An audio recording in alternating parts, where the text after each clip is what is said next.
We are simply discussing our financial reporting paper, that is paper number one. Except question number one, which was based actually on consolidated financial statement, I have not solved this here by because उसमें अगर हो सकता है किसी के adjustment कुछ हो, किसी के एडजस्टमेंट कुछ हो, तो जो हमारा डिफरेंस, जो हमारा फाइनल आंसर है वो वरी कर सकता है. That's why I try to avoid to solve that the question particular. Rest almost other question I solved to the extent I know the except one or two probably in the options. So देखिए what actually was asked in the examination and what I have solved in the examination, and share your insight. If you are May 2026 aspirant, you may connect the things more precisely and what your expected solution. So without wasting of further delay, let's directly proceed for the solution. Question number 6 के ए में पूछा था कि हमें computing, cloud computing and common application के बारे में बताना है. क्वेश्चन नंबर 6 के बी में is nothing but index 23 borrowing cost के बारे में क्वेश्चन है, वो सिंपली मैनेजेबल था. And question number then comes the index 113 fair value measurement पे क्वेश्चन था. तो आई होप कि ये क्वेश्चन में आपको कोई पर्सनली डिफिकल्टी नहीं हुई होगी. एंड इसका जो आंसर है, एक्सपेक्टेड आंसर मैं आपको बता देती हूँ. मेरे अकॉर्डिंग ये है, आपके अकॉर्डिंग कुछ हो रहा हो तो आप you can simply add your insights in the comment section. तो देखो मेरे अकॉर्डिंग तो ये आंसर था इसका. क्लाउड कंप्यूटिंग क्या है, एप्लीकेशन ये सारे, एंड इसमें थोड़ी सी डिटेलिंग आपने दो तीन लाइन के लिख के इस क्वेश्चन को इस तरीके से खत्म कर दिया होगा. उसके बाद 6 के बी में 23 में बोरिंग कॉस्ट है, कितना कैपिटलाइज हो रहा है, कितना पी&एल पे जा रहा है, ऐसा थोड़ा सा कंसेप्ट लिख के आपने इस तरीके से सोल्यूशन किया होगा. एंड आई थिंक कि यही आंसर आपका भी आ रहा होगा. अगर मेरा आंसर ये है तो होप सो आपका भी वही आ रहा होगा. उसके बाद क्वेश्चन नंबर 6 का सी, जो कि इंडेक्स 113 फेयर वैल्यू मेजरमेंट का क्वेश्चन है. इस तरीके से आपने ट्रांसपोर्टेशन कॉस्ट को कंसिडर करते हुए fair value of the asset निकाला होगा. जब कोई प्रिंसिपल मार्केट नहीं है तो उस केस में भी आपने उसको कंप्यूट करके कुछ इस तरीके से आपका आंसर बन रहा होगा.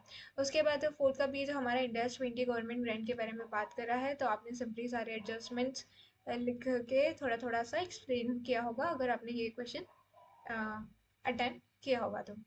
उसके बाद हम बोल सकते हैं, तो देखो यहाँ पे तो ये शायद उसी का बी पार्ट है. 101 में इंडेक्स 101 में फाइनेंशियल लाइबिलिटी इक्विटी कंपोनेंट के अलावा आपको ये सारी चीज़ें भी कंसिडर करनी थी. देखो ये 5 सेकंड का है, मुझे 5 सेकंड में इसको किसी भी तरीके से ओवर करना पड़ेगा. उसके बाद तो इस तरीके से आपने भी कर लिया होगा. देखिए ये है हमारा क्वेश्चन नंबर 5 का भी. इसमें 101 के according adjustment financial liability equity component निकाल के आपने रेट ऑफ ट्रांजिशन पे अमोर्टाइजेशन टेबल को कंप्यूट करके आपने ओल्ड वाले को डेबिट करके न्यू वाले को ओल्ड वाले को डेबिट किया होगा. प्रीवियस गैप को एक्चुअली क्या किया होगा कि जो हमारा, बिकॉज जब हमने इशू किया होगा तब हमारी एंट्री क्या बनी होगी, bank to financial liability to, मतलब bank to debenture to debenture जो लायबिलिटी इक्विटी. अब वापस ये क्या हो जाएगा कि प्रीवियस गैप को हम डेबिट कर लेंगे, इतना प्रीमियम को कंसिडर करके हमारा आ रहा होगा 2 इयर्स का जो है उसको कंसिडर करके, और बचा हुआ बैलेंस रिटेन अर्निंग में आई थिंक यही बैलेंस आपका भी आ रहा होगा. कुछ अगर इसमें मिस्टेक हो तो मुझे भी बता दे, I will take into consideration and pin the same. उसके बाद हमारा 5th का सी जो है enhancing quality, enhancing quality characteristics. इसमें आपने ये सी यू वी टी यानी कि कंपेरेटिवली वेरीफाइबिलिटी ये सारा लिखा होगा. एंड 6 के ए में ये तो वापस रिपीटेशन हो गया है. उसके बाद ये इंडेक्स 108 का ऑपरेटिंग सेगमेंट का क्वेश्चन था. उसके बाद हमारा देन आता है ये गवर्नमेंट ग्रांट का क्वेश्चन. आई थिंक आपने भी अगर किया होगा तो कुछ इस तरीके से सबका एक्सप्लेनेशन एंड थोड़ा थोड़ा थोड़ा बता दिया होगा कि इसमें ये आ रहा है, इसमें ये आ रहा है, एंड इसमें ये आ रहा है. उसके बाद हमारा, मैं थोड़ा फास्ट इसलिए चल रही हूँ बिकॉज ये इसमें थोड़ा प्रॉब्लम है, 5 मिनट के बाद बंद हो जाए. उसके बाद हमारा आ रहा है, मैं इसको फर्दर वापस से अपलोड करने वाली हूँ. एंड उसके बाद इंडेक्स 34 में मुझे इस सेकंड वाले पार्ट में थोड़ा डाउट है, इसमें बताना कि आपने क्या किया है. मेरा तो ये वेटेड एवरेज टैक्स रेट ये आ रहा था एंड अकॉर्डिंगली मैंने उस पर एक्सपेंस पे इतना टैक्स कंसिडर करके ये किया था. एंड एस्टिमेट जो है वो प्रोस्पेक्टिवली एडजस्टमेंट होता है और उसमें जो दिया था वो कुछ गलत दिया था. ये डीलर लेजर वाला क्वेश्चन है, इसको भी एक बार चेक कर लेना कि आपका आंसर यही कुछ आ रहा था क्या इस तरीके से. और ये इंडेक्स 108 का ऑपरेटिंग सेगमेंट वाला क्वेश्चन है.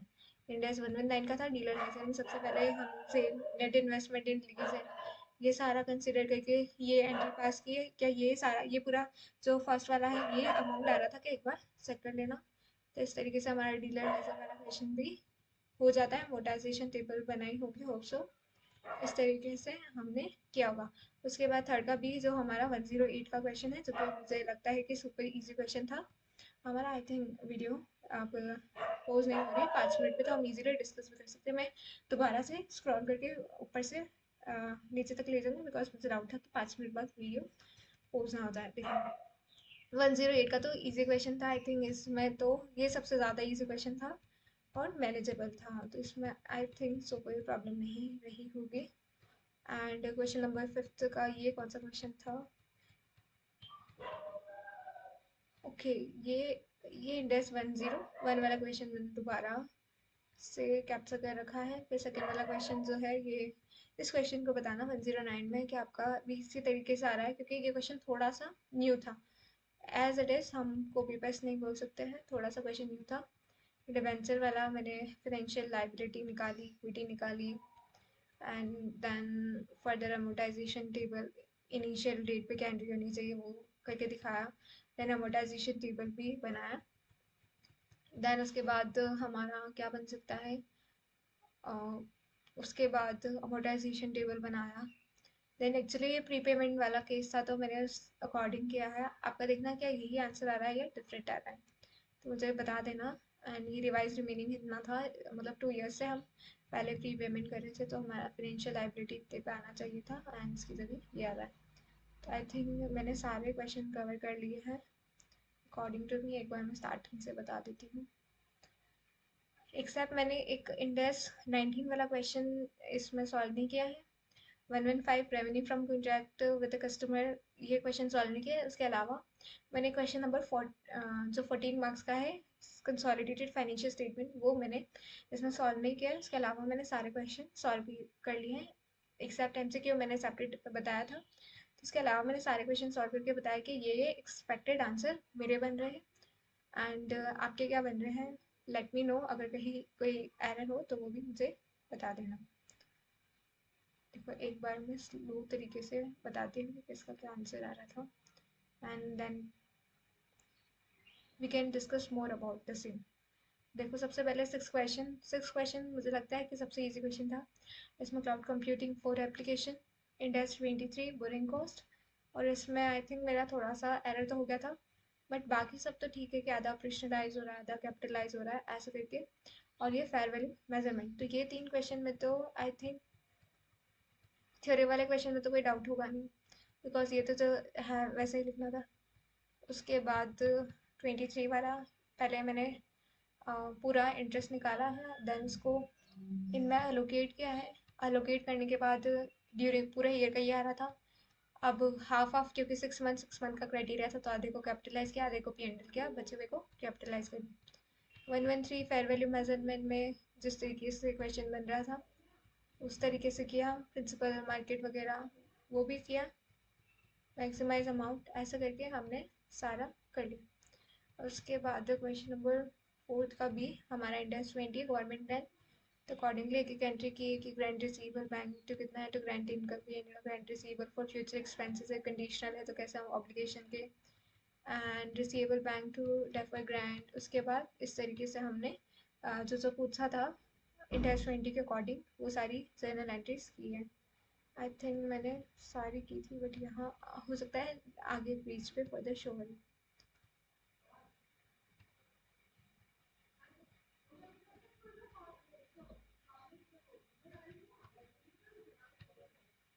तो ये सेगमेंट रिपोर्टिंग का क्वेश्चन था इंडेक्स 108, और फर्दर इसमें और भी पूछा था कि एडिशनल सेगमेंट किसे आइडेंटिफाई किया है, ऐसा करके आ गया था। उसके बाद ये कूपन रेट्स वगैरह ये आ गई थी, इसमें अमोर्टाइजेशन टेबल वगैरह बनाया, and therefore transition date, component, financial liability, ये डिफरेंस, ये सारा हमारा प्रीवियस गैप के अकॉर्डिंग कितना हो रहा था ये सारा हमने बता दिया। एनहेंसिंग क्वालिटेटिव कैरेक्टरिस्टिक्स क्या बन सकती है ये बता दिया। उसके बाद ये क्वेश्चन मैंने दोबारा से स्कैन कर लिया। ये वाला क्वेश्चन, ये क्वेश्चन सिमिलर है, बट ऐसा 3 टेबल वाला क्वेश्चन नहीं है बुक में, एज इट इज़ नहीं है, थोड़ा सा न्यू हम बोल सकते हैं। क्वेश्चन कंसेप्ट तो वही है, बट क्वेश्चन की फ्रेमिंग थोड़ी सी नई है। एंड काफ़ी ज़्यादा टाइम टेकिंग भी है ये क्वेश्चन, इसलिए मैंने इसमें तो सॉल्व नहीं कर रखा है इसे। ये 115 वाला क्वेश्चन है, मैंने यहाँ पे सॉल्व नहीं कर रखा है इसको। इसका सॉल्यूशन आपके पास हो तो प्लीज़ मुझे भी शेयर करना। उसके बाद तो the next com that is, ये हमारा इंडेक्स 20 का कंटिन्यूशन चल रहा है कि असेट नॉन डेप्रिशिएबल असेट के लिए क्या होगा, what will be the entry concessional rate पे है तो क्या होगा, एंड ये सारा हमारा हो जाता है। उसके बाद 34 वाला, 34 में मुझे इस सेकेंड वाले में थोड़ा डाउट है, आई थिंक मैंने सही तो किया है या नहीं, उसमें मुझे थोड़ा डाउट है। थर्ड वाले में उन्होंने बोला कि एस्टिमेट को रिट्रोस्पेक्टिवली नहीं होता है, प्रोस्पेक्टिवली होता है, ऐसे करके और भी कुछ पूछा है, तो अकॉर्डिंगली हमें एस्टिमेट और उसके बारे में थोड़ा एक्सप्लेनेशन देना है। ये डीलर लेजर वाला क्वेश्चन भी एक बार चेक करना, क्या ऐसे ही किया है या थोड़ा कुछ और एडजस्टमेंट किया है। जैसे सिंपली हमें पता है फेयर वैल्यू ऑफ असेट क्या होता है, is equals to the present value of lease payment plus present value of UGRB. तो ऐसे करके उसका कंप्यूटेशन क्या था, तो fair value is equals to ये आ रहा था। एंड ऐसे करके carrying amount, C O G S में क्या करते, carrying amount minus present value of UGRB, ऐसे करके हमारा क्वेश्चन सॉल्व हो रहा था। इसका अलग से मैंने ट्रीटमेंट दिया है, पी एंडल टू बैक। इस 25,000 में मुझे थोड़ा डाउट तो है, बट देखना ये ऐसे ही होने वाला है या नहीं। उसके बाद 108 में तो ऐसे कोई डाउट नहीं है। एंड फिफ्थ का बी, ये कौन सा है हमारा, ये इंडस 101 वाला है आई थिंक सो, या एंड ये एक वो 109 का जो बड़ा वाला क्वेश्चन था वो वाला है। इसमें भी बताना आपका आंसर ये आ रहा है या डिफरेंट आ रहा है, so that we can cross verify अगर थोड़ा बहुत भी रिटेन है कि एग्जैक्टली क्वेश्चन एग्जामिनेशन में क्या क्या था, तो वी कैन अश्योर आवरसेल्फ कि हाँ इस तरीके से था, या फिर कुछ गलत भी हो सकता है हमारा, ऐसा तो पता चले। तो with this I think this is, I try my level best to solve the paper except few questions like consolidated financial statement as well as India's 19 employee benefit and the 115 revenue from contract with the customer. Except these questions, I solved each and every question of descriptive part. So I hope that you find it fruitful to you, to everyone who has given their main 2026 examination of group 1 or whatever. Share your values to me as well, आपका ये match कर रहा है या कुछ different है। I know volume थोड़ी सी slow आ रही होगी इसमें, बट एटलीस्ट सोल्यूशन दिखने में तो कोई डिफिकल्टी नहीं होगी। Alright, all the very best.